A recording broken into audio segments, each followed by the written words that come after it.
Иако има напредок, и натаму регионот се соочува со бројни предизвици. Западниот Балкан треба да се фокусира на подобрување на владењето на правото и градењето ефикасно судство и обвинителство.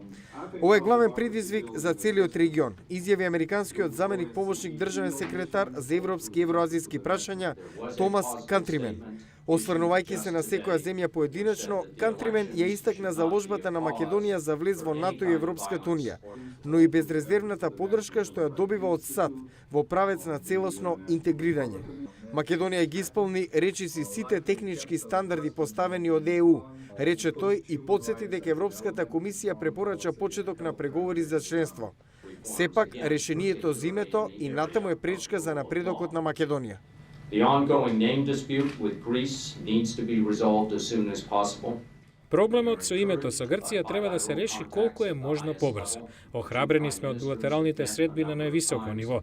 Двајцата премиери се сретнаа повеќе пати. Веруваме дека градат доверба и прават напредок по прашањето. Обата лидера треба да преземат смели чекори и одлучни во нивен интерес и да го решат ова прашање.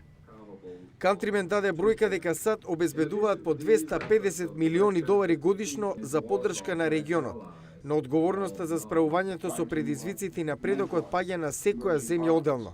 Борбата против корупцијата и организираниот криминал и натаму е главен предизвик за Западниот Балкан во 2011, рече Кантримен. Томас Кантримен од Американскиот Стейт Департмент на распитот во Конгресот ја потенцираше поддршката на американската влада за Македонија во незините напори за интегрирање во Европската унија и НАТО и потенцираше дека и натаму останува витален дел во стабилизирањето на регионот. Јане Бојачиевски, Глас на Америка на македонски, Вашингтон.